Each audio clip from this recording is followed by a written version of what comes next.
it's Tracy. I am currently starting to prepare for Star Wars Celebration and the Japan trip that comes with that. So I thought I would vlog the process. I've never been to Star Wars Celebration before, but when they announced that it was going to be in Japan this time, I was like, this is the year that I'm gonna do it. I have gotten a lot of requests for Japan and Tokyo Disney tips lately, so I will share some of those here today, along with tech prep, luggage and bag prep, and outfit and costume prep for Star Wars Celebration. I'm still kind of in the early stages of that part, but I'll talk a little bit about that. But yeah, let's get into it. There is so much information in my brain that I want to talk about, but I'm gonna do my best not to dump it all out in a crazy way. So to start out, I'll say a short version, kind of a cliff notes of Japan travel tips. One is that Japan has a lot of rules, and I don't say that meaning to scare you or cause anxiety, but it is a different country with a different culture. A lot of the rules and customs I'd say you can pick up from observing your surroundings and following what other people are doing. Two is that in Tokyo, public transportation is going to be the cheapest way to get around, I'd say. Three is that April can be a very busy time in Japan. Not only is Star Wars Celebration happening in April, but it's also when a lot of spring breaks happen, cherry blossom season, and Golden Week. Golden Week is a national holiday, and I will put the dates of the 2025 Golden Week up here. So I would definitely suggest avoiding going to theme parks and tourist destinations and stuff like that at that time. There is a specific train line that I want to shout out. If you are doing Star Wars Celebration and Tokyo Disney and Tokyo City itself, the KO line JE in the JR rail system goes from Tokyo Station to Maihama Station, Tokyo Disney, to Makuhari Messe, which is where Star Wars Celebration is. So I would highly recommend staying somewhere with easy access to that train line. Whew, I'm like almost out of breath already. Like I said, I have so much information in my brain and I want to get it out before it goes away or I lose the train of thought. But that is the short version of things. So let's get into the more detailed version of things. There are a couple apps I like to have on my phone ready to go for when I'm in Japan. The first of which is AirAllo, which is an eSIM service. Internet is definitely going to be essential for getting around Tokyo, getting directions, and that kind of stuff. The two main options for that are an eSIM or a physical pocket Wi-Fi device that you can rent. The Wi-Fi device I used to do, but I'm kind of over it to be honest. Much prefer an eSIM these days. AirAllo is one provider and it's pretty straightforward of how to set it up in the app. Maps or Google Maps is another essential, especially if you are in Tokyo. You can set both of those to train directions or public transport directions. Put in where you are to where you want to go and it'll tell you what station to go to, what train to get on, and all that kind of stuff. Google Translate is also another good app to have. It has all kinds of different functions where you can like talk into it and it'll translate into Japanese text what you want it to say. Well, roughly at least. Sometimes like it just kind of spits out a literal translation that can sound kind of funky, but generally it gets the message across. There's also like a camera feature on it where you can take a picture of a sign or a label and it'll translate that into English. So definitely recommend. The Suica app is also another essential. This is pretty much your gateway to all things public transport and more. I have a tendency to over explain, so I'm trying my best to be concise with all of this. But essentially what Suica is a prepaid card, and you can add the card to your Apple Wallet, use the Suica app to reload it as you need to. When you go into the train station, you can just scan your phone on the little gate thing. Tokyo's public transportation can be intimidating at first because it's so complex and so sophisticated, but once you go through it a couple times with the Maps app and getting a feel for how things work, then I think it's pretty easy to get used to. A bonus app to have is Duolingo. If you want to try to learn some Japanese before you get to Japan, I think that could go a long way. There can definitely be a language barrier if you don't speak Japanese, and I think Japanese people really do appreciate a little bit of effort like that. So that is just a little extra piece of information.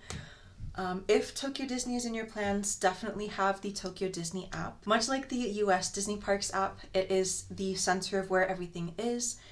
Your ticket will be linked in there, mobile order, wait times, the Fast Pass system, which is called Premier Access there, is also in there. You can purchase Tokyo Disney tickets directly in the app up to 3 months in advance, I believe. So like now, if you're planning a Star Wars Celebration trip. One thing to keep in mind though is that Tokyo Disney can be finicky with foreign credit cards, but if all fails with the Tokyo Disney app and the Tokyo Disney website, the next best thing to try is a website called Klook, which is like a third-party ticket service. So that is a mini TED Talk of Tokyo Disney prep.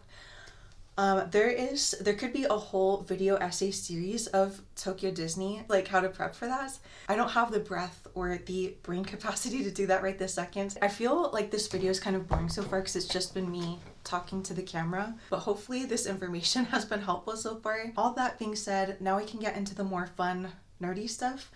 One thing that I'm very excited about is a new suitcase, which is a Star Wars suitcase. It's kind of hard to show here, but I'll insert some clips of what it looks like. This suitcase is from Heroes and Villains, and they were so kind to gift this to me a while back, and I feel like Star Wars Celebration is going to be the perfect occasion to use this for. It is a carry-on. I do plan to take also 2 check-in suitcases. I am anticipating a lot of shopping in Tokyo, especially at Tokyo Disney and at Star Wars Celebration. So my plan is to pack one of them empty inside of the other one, if that makes sense. Like a Russian nesting doll situation kind of, because I do think that I'm going to come back with that much stuff. As far as an everyday bag, getting around the city bag, what I am planning to use is my trusty Baggu medium cargo crossbody. I might also take a tote bag as another outfit option. But as far as what's inside, wallet, which is a no-brainer, and I like something that can also hold my passport in there, because technically you are supposed to have it on your person at all times. So that is 1. 2 is a little coin holder or coin purse. This one is a little Baymax one that my friend got for me from Japan. I definitely recommend having something for coins because Japan does use cash a lot of the time. In urban areas like Tokyo, credit cards are more accepted these days, but there's still a lot of situations where you'll want to have cash and coins on hand. And then the next thing is a little hand towel, also a Baymax one, and it's got little hearts on it from the Disney Store Japan. I treasure all my Baymax items. This one is for the restroom and hand washing, because public restrooms don't always have a mechanism for drying your hands. A lot of people carry small towels like this around. If you don't have one, they're pretty easy to find and pretty inexpensive to find. Disney Store is a great place to find cute little character ones like this. Kind of waiting to see what the weather is going to be like, but I possibly might bring a UV umbrella also. This one is super, super compact and it works for sunshine and for rain. I picked it up at a convenience store the last time I was in Japan. During hot weather times, it's super easy to find these in convenience stores. Spring and April is kind of a mixed bag lately, I feel like. Sometimes spring is just an extension of winter and kind of chilly. The other items I have are a power bank. This is the gigantic Anchor brick one that I usually take to the parks. It is a little bit heavy, but it is worth it for the amount of times I need to charge my phone. A pack of tissues and my cosmetics bag. This was also a Disney Store Japan find and another Baymax item. That is just about it.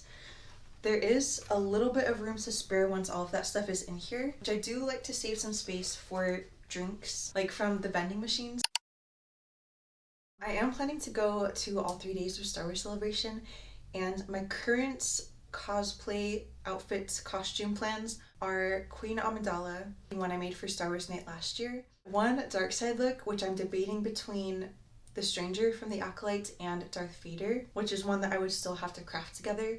The third one is an Ahsoka Tano look, which I have part of the costume for, and I have not tried it on yet. So we're gonna do that together today. So excited. There are a lot of pieces here and no instructions, so I'm gonna try to figure this out on the fly. I ordered this a while ago on Amazon and I have not tried it on yet until now. But it is the live action Ahsoka costume. My vision for this is to do a mashup of Ahsoka Tano and a character to be revealed at a later date. I don't think I'm ready to say the full plan right now in case it doesn't work out, but Oh my gosh. I was like, what is this? But I think it's one of the arm pieces. Possibly. I think it's supposed to go like this. I should probably look up a reference image, but I'm using my phone to film right now, so I don't immediately have anything. These pants look gigantic. I'm definitely going to change into this at the convention center. I do not think riding the public transportation in costumes is going to be a good idea.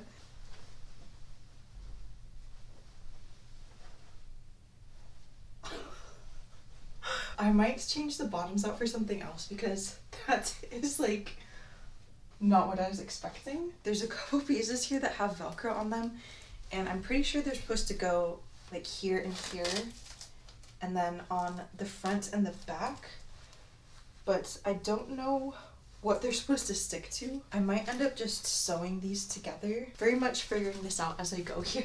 This costume did come with a belt, but I ended up getting the one from Galaxy's Edge, which looks quite a bit better than that. I think there's a comparison of what those do look like. One of my friends was kind enough to take me with her to Company D, which is the cast member store, and I found this belt there for $9. And when I saw that, my eyes nearly popped out of my head. But I kind of feel like it might have been meant to be, to go with this outfit idea that I have, or at least so I hope. Since I can't figure these pieces out right now, I think I'm gonna try to tie the belt in a way that holds them up, just so I have a better idea of how this costume looks all together.